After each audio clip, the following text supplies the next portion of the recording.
Ever stop to wonder if the limits of what we can know, those nagging unanswered questions, aren't actually a mistake in the cosmic design, but maybe part of the design itself? That's a really profound question. It kind of turns things on their head, doesn't it? Because we're so used to seeing limits, like Gödel's theorems in math or Turing's halting problem in computing. Yeah, we see them as frustrating walls, right? Like, Yeah. oh, great, something else we can't figure out. Exactly, as limitations. But well, what if that perspective is missing something fundamental? This is where Carlos E. Perez's work with quaternion process theory, QPT, comes in. QPT, okay. And Perez suggests that this very unknowability, this undecidability, it isn't a bug.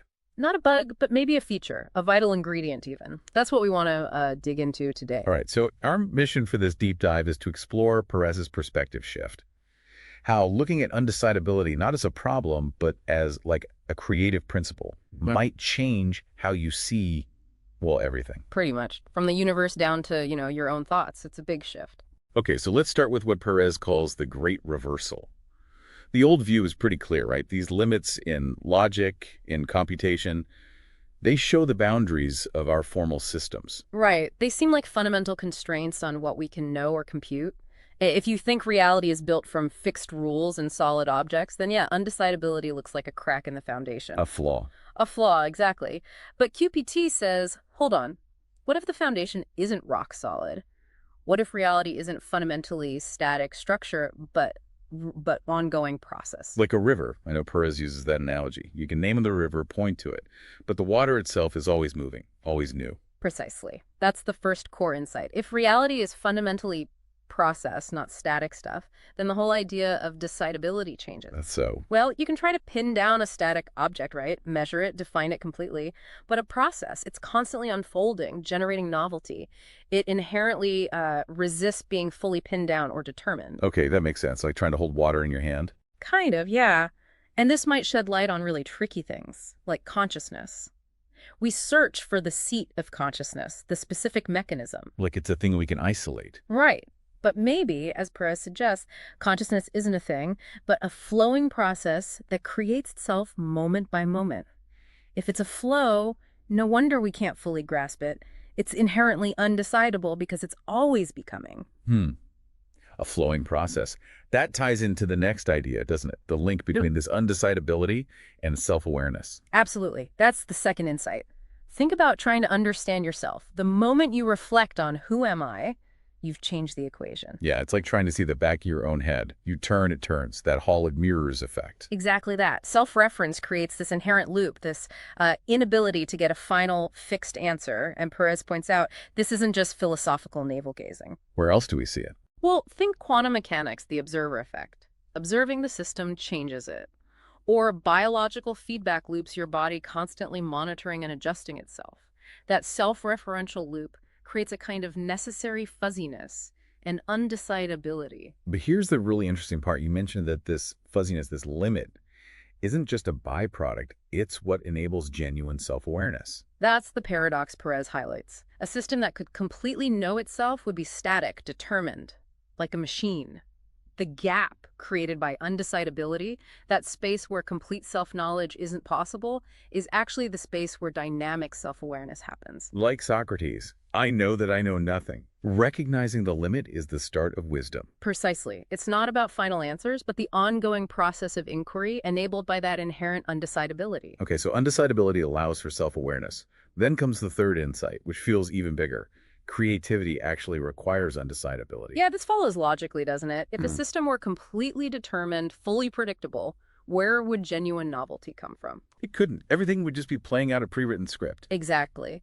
Perez argues that undecidability is the fertile void from which the genuinely new emerges. Think about artistic inspiration that bolt from the blue, or a scientific breakthrough that shatters old paradigms. They don't come from just rearranging what we already know. They come from somewhere else. From the edge, from the unknown, from the undecidable spaces. And it's not just us humans being creative, right? No, you mentioned biology. How does undecidability play a role there, like in evolution? Definitely. If DNA was just a completely fixed blueprint, life would be incredibly rigid. But Perez points to things like quantum fluctuations potentially affecting DNA or the complexities of epigenetics. Where environmental factors influence gene expression in ways we can't fully predict. Right. These are undecidable processes at the biological level. They introduce variability, randomness, the potential for unexpected adaptations. It's the engine of evolution's creativity, you could say. Undecidability allows life to explore new possibilities. Wow, okay, so it's essential for self-awareness, essential for creativity. And the fourth insight is that it acts like the universe's immune system, preserving wholeness. How does that work? Well, think about what happens when we try too hard to decide everything, to create perfectly deterministic models for incredibly complex systems. We often end up oversimplifying, right? Losing the nuance, the interconnectedness. Exactly. We fragment reality. Perez suggests undecidability acts as a kind of protective boundary. It prevents us from reducing everything to disconnected parts and maintains the continuity, the wholeness of reality. Like those irreducible holes science keeps bumping into. You mentioned consciousness earlier, quantum entanglement. Yeah, or entire ecosystems. Things where the whole is genuinely more than the sum of its parts, and trying to break it down completely makes you lose the very thing you're studying. QPT views these not just as temporary puzzles, but as reflecting fundamental boundaries. Secret boundaries, Perez calls them. That's the term he uses. Boundaries that preserve the integrity of the whole. Think about language. The meaning isn't just in the dictionary definition. It emerges from context in ways that are slightly fluid, undecidable. That's its power. Or even in relationships, you can never fully know another person. And maybe that inherent mystery, that undecidability, is what allows for trust and genuine connection, rather than just, I don't know, calculation. Right, and Perez even extends this idea cosmically. He brings up dark matter and dark energy. The vast majority of the universe that we can't directly detect or fully explain. Could these fundamentally undecidable components be playing a crucial role in the universe's overall structure and coherence? Their hidden nature might be essential for the cosmic balance we observe. They resist determination, yet shape the whole. Okay, this is all building up to something pretty profound. Undecidability isn't a lack, it's a creative force, a protective principle. And then the fifth insight might be the wildest one yet. You mean the idea of meta-awareness? Yeah, that reality itself is, in some sense, aware of its own processes. Yeah. Aware at every level. That's a Yeah. huge It thing. is a huge claim, but Perez argues the evidence is there if you look across scales. He talks about meta-epistemic awareness, a kind of knowing that includes an awareness of limitations, an awareness of process. Okay, I need examples. How can, like, a quantum particle or a plant be meta-aware?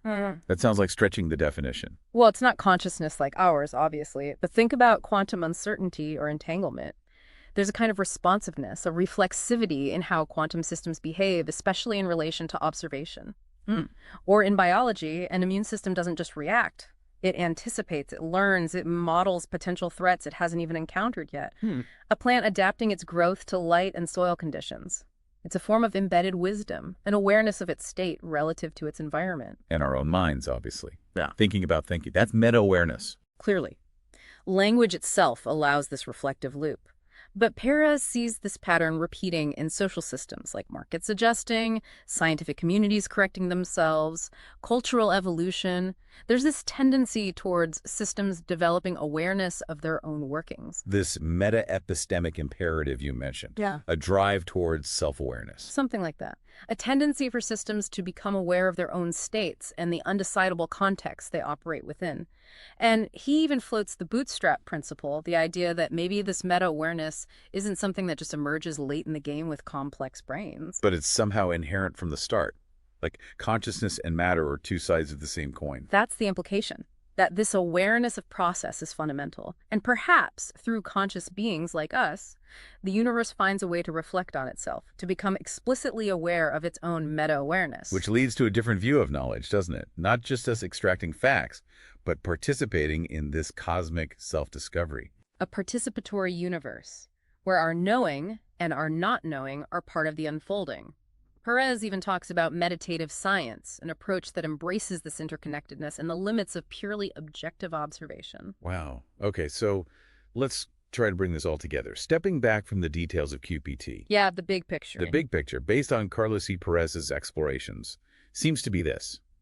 Undecidability isn't the enemy. It's not a flaw. Absolutely not. It's fundamental, it's creative, it's maybe even protective. It's woven into the fabric of existence. So the perspective shift is huge. We go from thinking of ourselves as, I don't know, isolated knowers trying to map out a fixed, objective world. To seeing ourselves as flowing processes embedded within this vast, dynamic, meta-aware cosmos, where the boundaries between knower and known are much more fluid. And embracing uncertainty, engaging with the mysterious, the undecidable, that's not failure. It's participation. That seems to be the implication. It's actively taking part in reality's ongoing creative unfolding. Instead of fearing the unknown, we lean into it as the source of possibility. So maybe the most practical takeaway for anyone listening is to rethink their relationship with uncertainty in their work, their life, their own self-understanding. I think so. What happens if you stop seeing not knowing as just a temporary problem to be solved and start seeing it as an intrinsic part of how things work, how creativity happens, how connection forms? It changes things. It suggests our ignorance isn't just a gap, but part of the creative potential itself. Right. Remember Einstein saying the most beautiful thing we can experience is the mysterious? Perhaps Perez's work gives us a framework for understanding why. That mystery, that undecidability, isn't just a veil hiding the truth. It is the truth. In a way, it's the foundation. The foundation for both knowledge and existence itself, always beginning anew because it never fully arrives at a final answer. Exactly. So maybe the question to leave you with is, how might this perspective change how you approach the unknown in your own life? What if not knowing isn't an obstacle, but a gateway?